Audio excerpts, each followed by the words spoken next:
جائے گا، جنتیوں کو جنت کے دروازے پر ٹھہرایا جائے گا اور کہا جائے گا کہ ان کو ذرا ٹھہرائیں یہاں پر، وقفوہم انہم مسئولون، ان سے کچھ سوال کرنے باقی ہیں۔ اب حساب و کتاب ہو چکا، میزان ہو چکا، نیکیوں اور بدیوں کا فیصلہ ہو چکا، اب ٹھہرانا کیسا ہے؟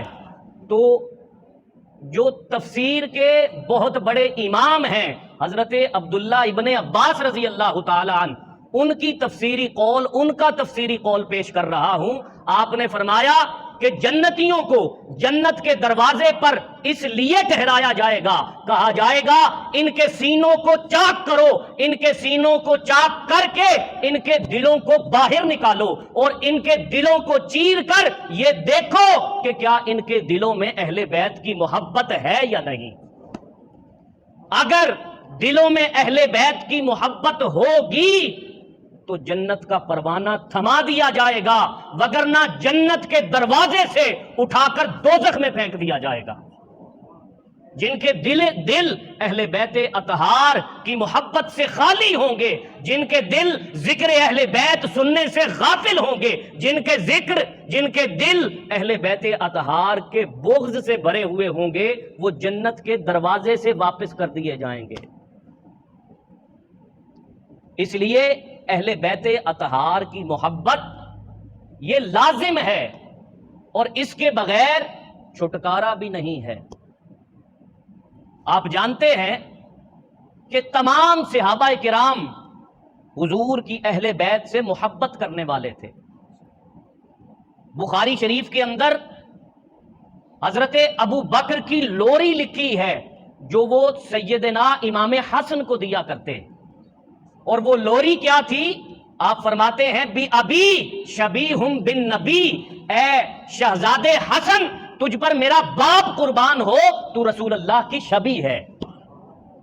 بی ابی شبیہم بن نبی، اے شہزادے، اے رسول اللہ کے شہزادے، اے جنتی نوجوانوں کے سردار، تجھ پر میرا باپ قربان ہو، تو رسول اللہ کی شبی نظر آتا ہے۔ اور حضرت امام حسن کی شان کیا ہے؟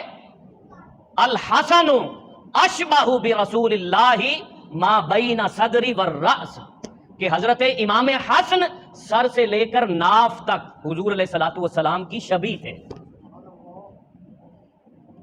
تو صحابہ حضور کی اہل بیت سے محبت کرنے والے تھے۔ ایک تو فضیلت کا معیار یہ ہے کہ ہم یہ دیکھیں کہ حضور علیہ الصلوۃ والسلام کے بعد صحابہ میں سب سے بلند فضیلت کس کی ہے؟ تو وہ سب جانتے ہیں کہ وہ فضیلت سیدنا ابو بکر صدیق رضی اللہ تعالی عنہ، یہ تو صحابہ کی فضیلت ہے۔ صحابہ کی اولادوں میں فضیلت کا معیار کیا ہے؟ تو تمام لوگ اس بات پر متفق ہیں کہ صحابہ کی اولادوں میں جو سب سے بلند تر ہستی ہے وہ اولاد فاطمہ الزہرا سلام اللہ علیہ۔ اور جیسے میں نے عرض کی کہ تمام صحابہ حضور کی اہل بیت سے محبت کرنے والے تھے۔ ایک صحابی ہیں حضرت عبد الرحمن بن عوف، ان کی فضیلت بڑی ہے۔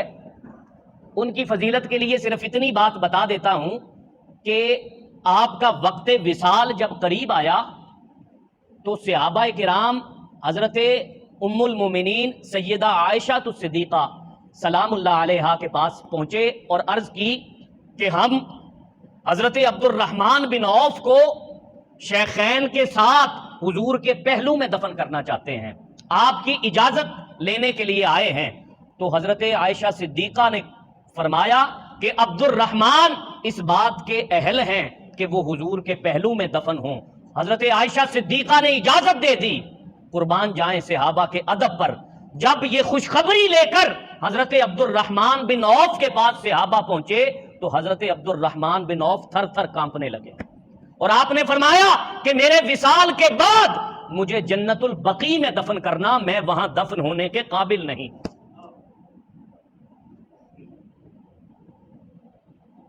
وہ حضرت عبد الرحمن بن عوف ایک دن آپ نے اپنی بیوی سے کہا کہ 2 روٹیاں پکواؤ، 2 روٹیاں پکاؤ۔ انہوں نے 2 روٹیاں پکائیں تو آپ نے اپنے ہاتھوں سے ان پر گھی لگایا اور حضور علیہ الصلوۃ والسلام کے پاس لے کر آئے اور کہا یا رسول اللہ میں یہ 2 روٹیاں حسنین کریمین کے لیے لے کر آیا. حضور علیہ الصلوۃ والسلام وہ دونوں روٹیاں لے کر حضرت امام حسن اور حضرت امام حسین کے پاس پہنچے. وہ دونوں روٹیاں کھانے کے لیے دیں. ان روٹیوں کو کھاتے ہوئے حضرت امام حسن اور حضرت امام حسین خوشی کا اظہار کر رہے تھے. حضور ان کی خوشی دیکھ کر خوش ہوتے تھے اور ان کو دکھی دیکھ کر حضور بھی دکھی ہوا کرتے تھے. حضور نے جب اپنے دونوں شہزادوں کی خوشی دیکھی آپ باہر تشریف لائے اور باہر تشریف لا کر آپ نے فرمایا یا عبد الرحمن، اے عبد الرحمن، کفاک اللہ الدنیا، کفاک اللہ الدنیا کا، اے عبد الرحمن اللہ تجھے دنیا میں کسی کا محتاج نہ کرے. صرف یہاں تک ہی نہیں، جو دوسرے جملے ارشاد فرمائے وہ سن کر انسان کی طبیعت اگر اہل بیت کی محبت دل میں ہے تو باغ باغ ہو جائے گی. فرمایا عبد الرحمن اللہ تجھے دنیا میں کسی کا محتاج نہ کرے. وَأَمَّا الْآخِرَةُ، اور جہاں رہی بات آخرت کی فرمایا وَأَنَا لَهُ ضَامِنٌ، آخرت کی فکر نہ کرنا، آخرت میں تیرا ضامن میں ہوں. اللہ یا رسول حق زندہ باد. فرمایا آخرت کی فکر نہ کرنا، وَأَمَّا الْآخِرَةُ وَأَنَا لَهُ ضَامِنٌ، آخرت میں تیرا ضامن میں ہوں. تو اس حدیث پاک سے ایک بات واضح ہو گئی، اور میں جب بھی یہ حدیث پاک سناتا ہوں میں آگے اس چیز کی تعلیم بھی دیتا ہوں کہ اگر زندگی میں کبھی کوئی ایسا مسئلہ درپیش ہو جائے جو حل نہ ہو رہا ہو، دعاؤں سے بھی حل نہ ہو رہا ہو، وظیفوں سے بھی حل نہ ہو رہا ہو، کسی طریقے سے بھی حل نہ ہو رہا ہو، تو اس کو حل کرنے کے لیے جو اگلا مشورہ دینے والا ہوں اس کو اپنائیے اور پھر واپس آ کر مجھے بتائیے کہ آپ کا وہ مسئلہ حل ہوا یا نہیں ہوا. وہ اسی حدیث پاک کی روح سے کہ سادات جو حضور علیہ الصلوۃ والسلام کی آل ہے اس کی خدمت کرنے سے حضور کو خوشی نصیب ہوتی ہے، اور صرف حضور کو خوشی نصیب نہیں ہوتی، آخرت کی نجات کا باعث بھی سادات کی خدمت ہے. تو لہذا سادات کے لیے کفالت کا لفظ بھی نہیں بولا جا سکتا کہ ہم ان کی کفالت کر لیں. ہاں خدمت کا لفظ بولا جا سکتا ہے. اگر آپ کسی ایسے مسئلے میں پھنسے ہوئے ہیں تو پھر ایک کام کیجئے، اپنے ارد گرد کوئی سید زادہ دیکھیے جو واقعہ ہی حضور کی آل سے ہو، سید زادہ ہو، آپ جانتے ہوں اسے، اس کا شجرہ بھی دیکھ چکے ہوں، اس کے معمولات بھی آپ کے سامنے ہوں. اس بات کو چھوڑ دیجئے کہ وہ کیا نام ہے آج کل اس کی مصروفیت کیا ہے، یا آج کل وہ کسی گدی پر بیٹھا ہوا ہے یا نہیں بیٹھا ہوا، اس بات کو چھوڑ دیجئے. کوئی ایسا گھر تلاش کیجئے اور خاموشی کے ساتھ اس سید زادے کی ماہانہ بنیاد پہ خدمت کیجئے جتنی اللہ نے آپ کو توفیق دے رکھی ہے. یہ کام کیجئے. دیکھیے نا، میں آپ کو ایک مثال دیتا ہوں. مثلا میرا اگر بچہ ہے، آپ میں سے کوئی ہر مہینے آئے اور خاموشی سے اس کے ہاتھ میں 100 روپیہ پکڑائے اور چلا جائے، اور مجھے یہ پتہ بھی نہ چلنے دے کہ میرے بچے کو یہ 100 روپیہ دے کے کون گیا ہے. اگر 3-4 ماہ بعد میں آپ کو یہی عمل کرتا دیکھ لوں تو میرے دل میں آپ کے لیے کتنی عزت پیدا ہوگی کہ دیکھیں اس نے میری اولاد کی خدمت کی اور مجھے پتہ بھی نہیں چلنے دیا. تو اب جن کی اولاد کی خدمت کرنے کے لیے کہہ رہا ہوں ان کے لیے تو یہ بھی نہیں کہا جا سکتا کہ ان کو پتہ نہیں چلے گا، ان کو پہلے سے ہی پتہ ہے. یہ جو آپ نے خدمت کرنی ہے یہ خدمت آپ کے اپنے لیے ہی نفع بخش ثابت ہوگی.